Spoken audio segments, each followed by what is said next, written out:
They say you shouldn't walk along North Bend Creek at dawn unless you want to see something you can't unsee. My late father used to warn me that the early morning light could show the land's secrets. Broken branches, prowling coyotes, even the flash of predatory eyes in the brush. But I never expected to find a 5-foot-high cement dam glaring back at me from the once pristine waters. That morning I had simply craved the hush of the forest and the gentle murmur of the creek. A moment of peace in an increasingly hectic world. Instead, I stumbled on an illegal barricade that cut my sacred stream in half, turning the upper portion into a stagnant pool and leaving the lower stretch nearly bone dry. My breath caught in my throat, and I felt my heart thunder with outrage. I'd spent half my life protecting North Bend Creek from poachers, from unethical loggers, from short-sighted urban developers who saw the environment as an obstacle instead of a shared resource. The notion that anyone could build a mini-dam without my knowledge on my own property made my skin crawl. As I waded closer in my high boots, I saw crisp signage planted along the newly erected cement, property of the Clearwater Heights Homeowners Association. My fury spiked. Clearwater Heights? That was the fancy HOA that had been elbowing its way through the region for months, or so the local rumor went. I never paid them much mind, until they took a direct step onto my land, violating not just my property rights, but also the fragile balance of the ecosystem around us. I'm Travis Lake, a name that might not mean much outside environmental circles, but within them, I'm known as a fierce activist with a track record of shutting down illegal pipeline expansions, chemical dumping, you name it. I've made more than a few enemies in high places, and I've worn that status like a badge of honor. This creek, though? This was personal. My family settled in this stretch of the Washington wilderness generations ago. North Bend Creek runs through my entire childhood, from skipping rocks with my dad to fishing with my younger sister in the early mornings. They taught me that the creek was more than just water and rocks. It was a lifeline for the wildlife that roamed these woods, a spiritual tether to my father's memory. And here was a chunk of concrete strangling that lifeline as if my history, my father's legacy, and the local environment meant nothing. I spent the better part of that morning pacing the perimeter of the dam, taking countless photos and videos with my phone. My best friend and lawyer Kevin Caldwell would want evidence, lots of it. He'd say, "Travis, a judge won't listen to your passion alone, show the cold hard proof." So I filmed every angle of that monstrous barrier, every cinder block, every piece of rebar that jutted out. I zoomed in on the sign with the HOA's name, making sure the logo was crystal clear. The faint roar of water forced through a narrow pipe hammered at my ears, a reminder that the creek's flow was forcibly changed, endangering fish downstream and the entire ecosystem that depended on consistent water levels. As the sun rose fully, the reality sank in. I needed to act fast. This creek was the lifeblood for so many species, otters, trout, and eagles that nested in the tall pines overhead. And that was just the animals. A handful of smaller family homesteads dotted the land downstream, reliant on the creek for irrigation. If the water flow remained cut off by that dam, we could lose entire crops. The local well levels might dip. I needed to confirm my suspicions about what was going on. One thing was certain. This wasn't an accident. The Clearwater Heights HOA had intentionally engineered a dam on my land, presumably to create some scenic lagoon or private water feature for their brand new mansions perched on the hillside. My jaw clenched at the sheer arrogance. I hiked back to my truck, adrenaline coursing through me. Sliding behind the wheel, I called Kevin. He picked up on the third ring, voice scratchy with sleep. "This better be important," he muttered. I launched into a rapid-fire summary of what I'd discovered, describing every detail of the dam, the signage, the blocked creek. I heard him shifting on the other end, likely getting out of bed. "They built a dam on your property? Are they insane?" he barked, sounding fully awake now. "They'd need multiple county permits for that, plus Army Corps of Engineers approval if it significantly alters the waterway." I scoffed. "Kevin, does it sound like they have approvals?" They plastered their HOA logo across the cement as if they owned the place. They're either unbelievably bold or unbelievably ignorant. He paused. All right, get me every piece of evidence. We'll see if we can file an immediate injunction. First, though, check with the county offices. Sometimes HOAs sweet-talk local bureaucrats into looking the other way. If they forged or bribed someone for a permit, we need to blow the lid on that. The drive to the county building took nearly an hour. On the winding roads, I fought to keep my frustration from boiling over. This was the kind of scenario I usually encountered in my activism efforts, but it was typically happening miles away from home, or in a different state entirely. The fact that it happened in my own backyard lit an extra fire inside me. As I neared the town, I spotted the newly constructed Clearwater Heights sign on the hillside. Rows of half-finished mansions dotted the slope, each boasting panoramic views of the forest below. It made me seethe to realize that the lagoon they were likely aiming to create was at the expense of my creek. The county offices were predictably bland, beige walls, scuffed linoleum floors, and a half-asleep receptionist behind a battered desk. When I asked to see waterway permits for the Clearwater Heights HOA, she frowned, asked me to repeat myself, then typed a few quick words into her ancient computer. I'm not seeing anything about a dam, she said, looking mildly puzzled. There's a record of a request for a decorative water feature on their property, but it was denied due to environmental concerns. She gave me a sympathetic grimace. They can't legally move forward with anything that significantly alters a natural creek. The denial is on record, see? She flipped the screen around to show me. My fury doubled. The HOA not only lacked permission, they'd been explicitly denied, yet they built it anyway. I thanked her and left, hands shaking with a mix of anger and adrenaline. No permits. A direct denial. This was an open and shut violation, but the question remained. How had they built such a sizable structure without county officials noticing? Possibly it was new. Possibly they'd bribed some inspector. Or maybe the county staff was too overworked to patrol remote areas. Regardless, they'd messed with the wrong person. This was about more than property rights. It was about environmental justice and the unstoppable power of nature. If the HOA thought they could quash me with their money, they were in for a harsh awakening. My phone buzzed, an unfamiliar number. I answered, bracing for whatever new twist might come. A clipped, authoritative voice crackled through the speaker. Mr. Lake, this is Valerie Ross, president of the Clearwater Heights HOA. I assume you discovered our flood management system? Flood management system? I nearly choked on the spin she was using for the illegal dam. You mean the dam on North Bend Creek? I replied icily. Yes, I found it. Care to explain why you built it on my land? A pause, then a measured exhale. We believed we had the right to manage water flow for the new development's safety. Our engineers concluded that controlling the creek's levels would protect the new homes from erosion.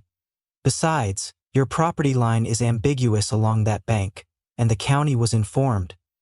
I'm sure we can come to an arrangement. I almost laughed. The arrogance was astounding. Arrangement? Ms. Ross, you're trespassing on private property, ignoring a county denial, and wreaking ecological havoc. My only arrangement is that you tear it down immediately. Her tone shifted from smug to slightly brittle. Let's not be hasty. We've put significant resources into this project. Our attorneys will reach out. Good day, Mr. Lake. And then she hung up. The nerve. I relayed the conversation to Kevin. They're basically framing it as a public safety measure for their fancy development, I spat, pacing in the parking lot. Kevin laughed grimly. Good luck selling that to a judge. We'll get the injunction filed tomorrow morning. In the meantime, gather more evidence. If you can document immediate environmental damage, like dead fish, dried banks, or threatened species, do it. That'll speed up the court's intervention. I nodded, determined. I'd do whatever it took to protect the creek. Returning home, I spent the rest of the day exploring downstream. Sure enough, certain shallow spots were already drying up. Dead trout littered the edges, where the water had receded too quickly for them to escape. The sight wrenched my heart. This was precisely the kind of devastation that had fueled my activism career. I'd seen it happen in other places, some corporation damming a river, ignoring the downstream havoc, but here, I couldn't remain an objective observer. This was my land, my father's legacy. I forced myself to keep snapping photos, though each shot felt like a punch to my gut. By sunset, I had enough visual proof to bury the HOA in environmental violations. Morning came, and Kevin and I marched into the county courthouse together. We sat with the clerk, requesting an emergency injunction based on environmental risk and trespassing. The clerk scanned our documents, frowning at the photos of the fish kills, and the official denial from the county for any waterway alteration. "This is pretty damning," she said softly. "The judge might schedule a hearing as soon as tomorrow." That was the best news I'd heard all week. Our next step was to ensure the media got wind of this. That might sound manipulative, but I'd learned that public outrage can be a powerful catalyst for legal authorities to act swiftly. I reached out to a local news station known for championing environmental causes. The reporter, Emily Pierce, had covered one of my previous activist campaigns. She picked up her phone with a cheerful greeting, but her tone turned serious when I described the illegal dam. Within hours, she'd arrived at the creek, filming the stagnant water, the partial collapse of the ecosystem, and the enraged landowner, me, explaining how this was a brazen violation of both property rights and environmental protections. She promised to run the story that evening, drawing attention to the HOA's reckless behavior. Sure enough, that night the local broadcast led with a segment about the illegal dam on North Bend Creek. They aired the photos of the dead fish, the partial dryness downstream, and an on-camera interview with me. "I spent my life fighting for the environment," I said to the camera, "but this time, the battle hit home. That dam is killing our creek, threatening local wildlife, and ignoring the county's explicit orders. The HOA responsible has no idea the force they've awoken." The piece ended with Ms. Ross refusing to comment from behind a half-closed door at the Clearwater Heights office. Perfect. The public already despised the notion of a well-funded HOA stomping over local land. This news segment would pour fuel on the fire. Less than 24 hours later, the hearing date was set. I stepped into the small, old-fashioned courtroom, the wood-paneled walls carrying an air of seriousness. Kevin at my side, we watched Ms. Ross enter with two attorneys. She wore a crisp blazer and exuded an aura of forced confidence, but I could see the tension in her posture. We each presented our arguments to the judge, a weary-looking man who perked up at the mention of fish kills and property line disputes. Ms. Ross's attorneys insisted the creek's boundaries were in question and that the dam was temporary, not a permanent fixture. They even had the nerve to imply I was overreacting. But Kevin hammered home the county's formal denial of any water structure, plus my undisputed property rights, plus the photographic evidence of environmental harm. The judge listened intently, flipping through photos of dried creek beds. Finally, he looked Ms. Ross dead in the eye and said, "How do you justify building any form of dam after your request was rejected by the county?" Ms. Ross's mouth opened and closed. Her attorneys tried to spin some angle about preventing erosion, but the judge didn't buy it. He granted our injunction, ordering the HOA to stop all work on the dam and to prepare a plan to remove the existing structure. My adrenaline soared in triumph. Ms. Ross left in a flurry, ignoring the reporter who tried to corner her for comment. I almost felt a pang of sympathy. Almost. But the sight of that dying creek had burned away any pity I might have had. Yet I knew the fight was far from done. Especially well-financed ones had a reputation for dragging out legal battles or ignoring injunctions if they thought they could get away with it. We'd have to keep a vigilant eye on them. Over the next few days, Ms. Ross played a cagey game.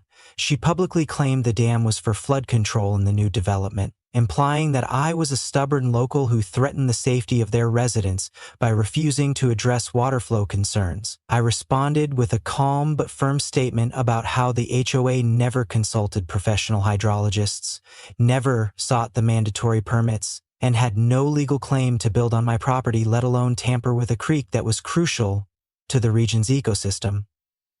The local press ate it up, fueling further public outcry. The social media discussions were ablaze. Half the community supported me, outraged at the HOA's arrogance. while the other half seemed to think the dam might be a necessity for the new homes. But the latter group shrank every time more evidence emerged of the creek's suffering. Then, 2 weeks after the injunction, I received a tip from a friend who lived near the creek. He said heavy equipment was spotted near the dam site after dark, as if they were continuing construction in secret. My blood boiled. I hopped into my truck, sped down the winding roads with my headlights carving through the darkness. Reaching the creek, I parked under the cover of tall pines and cautiously made my way to the dam. Sure enough, the sounds of machinery echoed across the water. Floodlights illuminated a small crew in neon vests, hauling in more concrete blocks.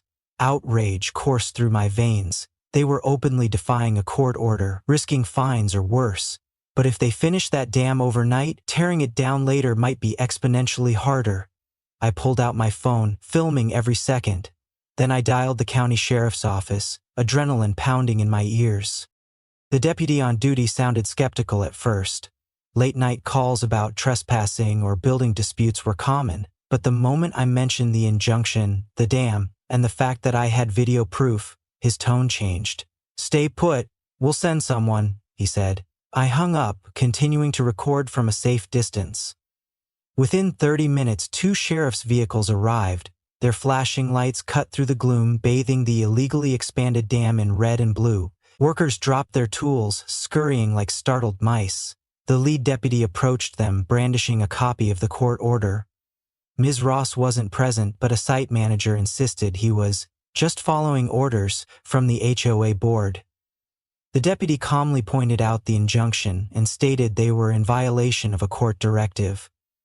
The site manager tried to argue, only to be told any further defiance could lead to arrests. The crew stood down, piling into a couple of unmarked trucks and retreating up the hill. It was a small but potent victory.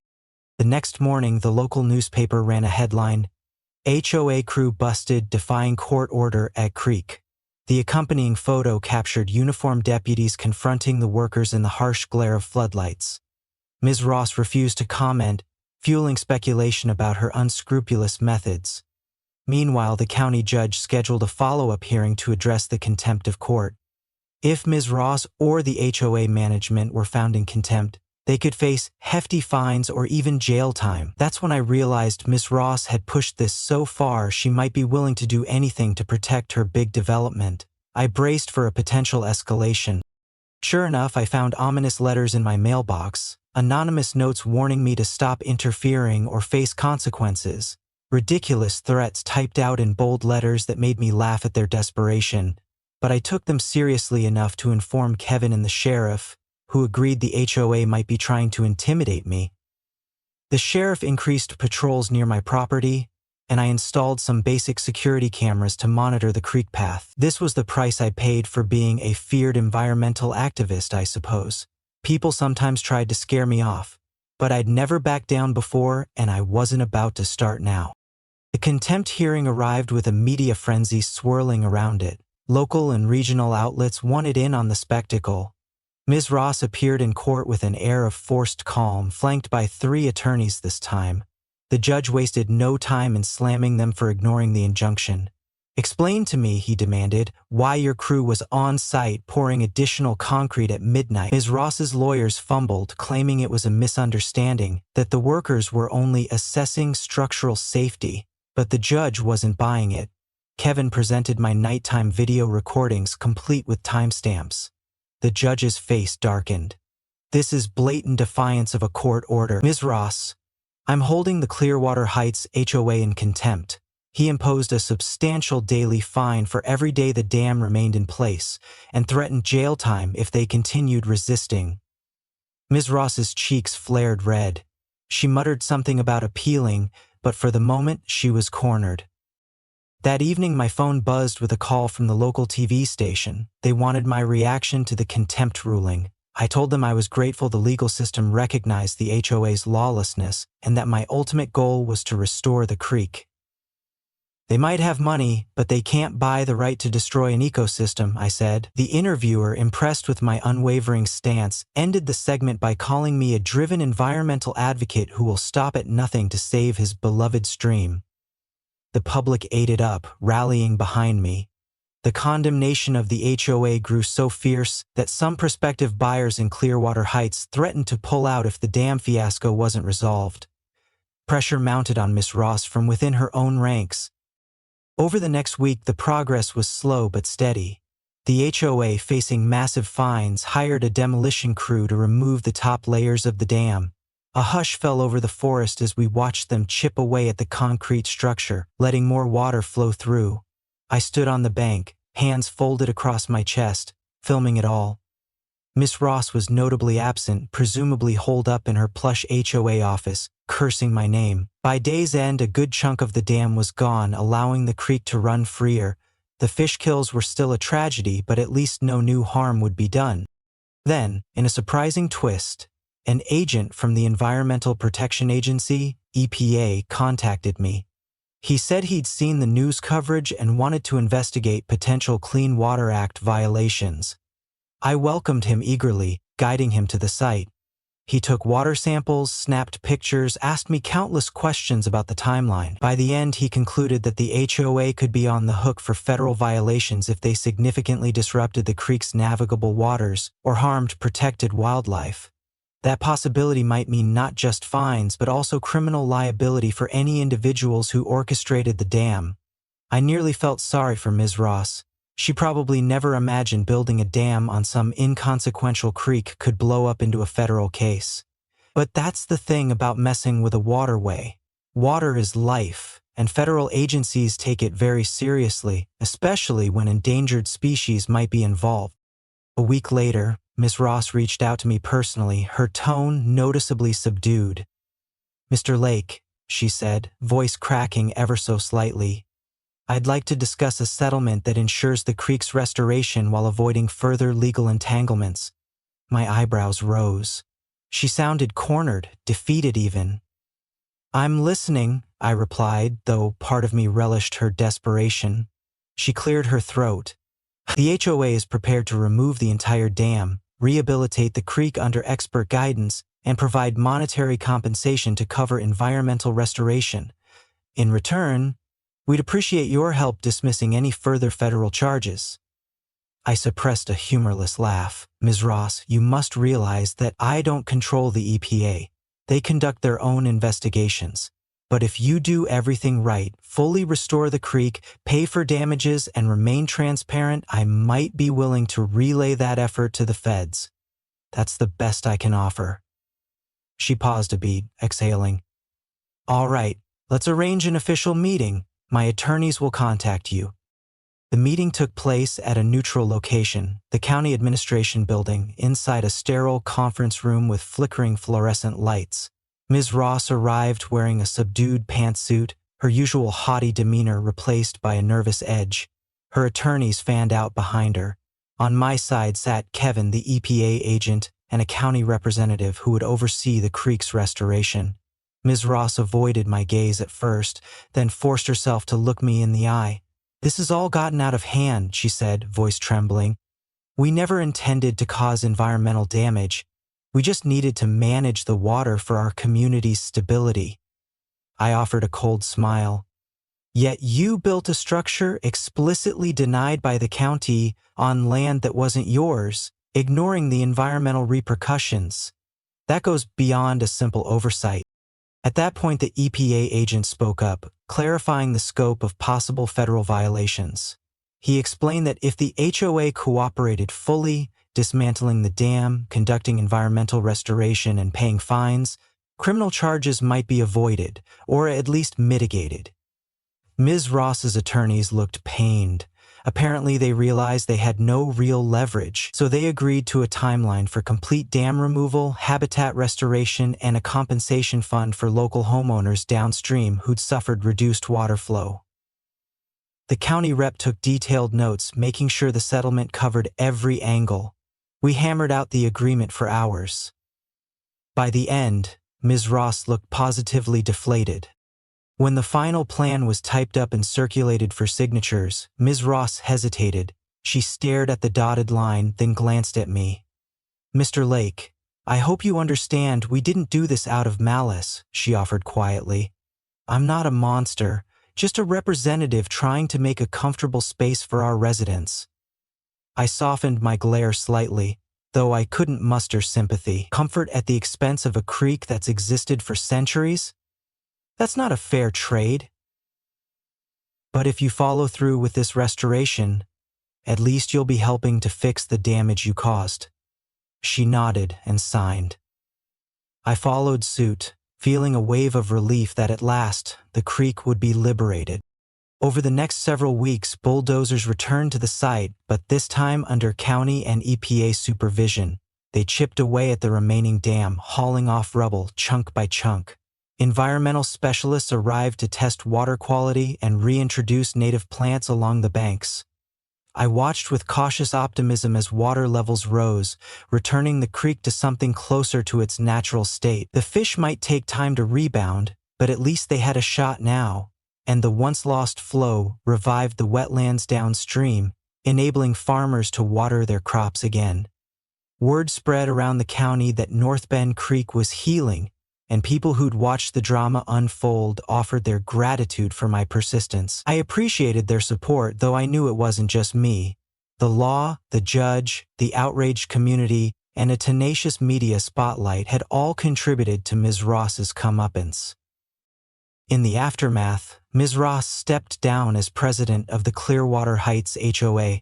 The new board expressed regret over the fiasco, vowing to never again tamper with natural resources without proper procedures. They even invited me to speak at a small community meeting, presumably to show they were turning over a new leaf. I debated refusing, but I realized this might be a chance to ensure they truly embraced environmental awareness, so I agreed. Standing in their modern clubhouse, a stark contrast to the surrounding wilderness, I explained the importance of living harmoniously with the land. You can build homes without destroying nature, I told them. You can enjoy scenic views without damming creeks and harming wildlife. It just takes foresight, respect, and the willingness to follow the law. Some folks in the audience looked uncomfortable, but others nodded, seemingly chastened by the ordeal. When it was all said and done, North Bend Creek ran free once more. The daily fines and court-ordered restitution had cost the HOA a fortune, not to mention the humiliation in the press. But from my standpoint, it was a small price to pay compared to the survival of an entire ecosystem. My father's memory felt vindicated. The land he taught me to protect was safe. The fish kills had been a tragic low point, yet the new revitalized flow offered a chance for nature to bounce back. And if Miss Ross or her cronies ever tried something similar, the legal precedents we set would make it infinitely harder for them to succeed. In the months that followed, I found greater resolve in my activism. This incident reminded me that even small bodies of water, easily overlooked by city bureaucrats and powerful HOAs, hold immeasurable value to the wildlife and local people who depend on them. The notion of sacred creek wasn't just a poetic turn of phrase, it was a deeply felt reality. A creek can be the lifeblood of a region, a testament to generational stewardship, and a source of spiritual calm in a chaotic world. Mess with that and you awaken those of us who refuse to see nature sacrificed for convenience or profit. The press eventually moved on to other stories, but folks still recognized me around town. They'd thank me for stopping the dam or ask for advice on lesser disputes with the HOA. Sometimes I'd grin and recall Ms. Ross's phone call, the arrogance dripping from every syllable. She had no idea who she was tangling with when she built that dam. Some might have deemed me a radical, a hothead, or a troublemaker for corporations, the sort who'd chain themselves to a bulldozer if need be. But in truth, I was just a man who loved his land too much to watch it be destroyed. One evening as I strolled along the creek bank, the water glistened under the twilight. I spotted a young trout darting through the shallows, a sign that nature was healing. My chest swelled with a sense of fulfillment. The wind carried the faint rustle of pine needles, and I felt my father's presence, as if he were proud of me for standing firm. Scenes flashed in my mind, the bulldozers, the judge's gavel, Ms. Ross's defeated gaze, and the triumphant moment when the water crashed through the dam's remains. I breathed in the crisp air, letting it fill me with gratitude. The creek was safe now, the land endured, and the HOA had learned a brutal lesson. One they wouldn't soon forget. 2 weeks later, an environmental group I'd once worked with invited me to speak at a regional conference on activism. They wanted me to share the story of North Bend Creek as an example of community-driven success. Standing at the podium, addressing a crowd of eco-activists, lawyers, journalists, and curious citizens, I recounted the entire saga. Discovering the dam, confronting Ms. Ross, filming the evidence, securing the injunction, exposing their midnight construction, and finally seeing the dam removed. Applause erupted when I described how the ecosystem showed early signs of recovery, but I ended with a sober reminder. We can celebrate this victory, but it's just one of countless battles being waged across the country. If we drop our guard, if we assume the next group will respect our land without a fight, we risk repeating the same tragedies. Let's take North Bend Creek as proof that determination, legal pressure, public support, and a passion for nature can overcome even the boldest attempts to destroy what's sacred. Afterward, fellow activists approached me, praising the outcome and seeking advice for their own local fights. I realized how universal the struggle was. Land disputes, water rights, corporate greed, hush-hush deals with local officials. My story offered hope, but it also underscored how easily a well-funded group can bulldoze a region's heritage if people don't resist. That knowledge kept me vigilant. The memory of dead trout and a dried creek bed served as a permanent warning of how fragile an ecosystem can be. Now, on calm mornings, I still rise at dawn to walk along the creek's bank, just as my father taught me. The land reveals its secrets in that early light: fresh paw prints of deer near the water, new saplings sprouting by the edge, glints of tiny fish schooling in the shadows. The forest remains watchful, but at peace. If I close my eyes, I can almost hear the echoes of our pitched battle. The pounding bulldozers, the hushed urgency of phone calls, the thunderous gavel sealing Miss Ross. I recall the creeping sense of dread morphing into righteous fury, then culminating in sweet triumph as the dam was torn apart, and I exhale, smiling at the knowledge that justice, for once, prevailed in defense of something pure and ancient. I'm sure Ms. Ross and the HOA never intended to tangle with a feared environmental activist, but they can't say they weren't warned once they first discovered who owned the creek. They tested the boundaries of law and ethics, convinced their money and connections would shield them. They discovered the hard way that nature has allies in high places, and in the hearts of everyday people who refuse to look away. I suspect that for the rest of her days, Ms. Ross will think twice before meddling with any waterway, no matter how small.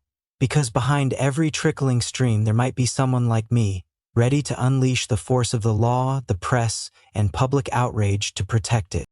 Each year, I organize a small community event down by North Bend Creek, inviting neighbors, local farmers, and volunteers. We gather to clean up the banks, plant native flora, and share stories about the land's resilience. Parents bring their kids, teaching them about the fish, the birds, the importance of water. We end the day with a simple message: our environment isn't an obstacle for development or a commodity to be bought. It's a living piece of our shared future. When people ask me how I got the HOA to back down, I grin wryly. They built an illegal dam on my sacred creek, I say. They had no idea who they were dealing with, and by the time they realized it, they'd already signed their own demise. That final line tends to elicit a few chuckles. But it's not an exaggeration. The second they laid that first block of cement, they triggered a series of events that led to fines, lawsuits, national coverage, and potential criminal charges, all because they underestimated the land, the law, and my resolve. In the end, I can only hope that others in their position, other HOAs, other developers, take heed. Maybe they'll learn from Clearwater Heights' downfall and avoid repeating the same arrogant mistakes. For me, I'll remain here in my beloved neck of the woods, ever watchful, ever ready. Sometimes activism feels like a never-ending war, but each battle won reaffirms my belief that nature can and must be defended. In those quiet dawn moments along North Bend Creek, with the water babbling over rocks and eagles soaring overhead, I find a sense of peace that no HOA can uproot. The forest stands, the creek flows, and I stand with them. If anyone else thinks about messing with my sanctuary, well, they might want to remember how this last fiasco turned out.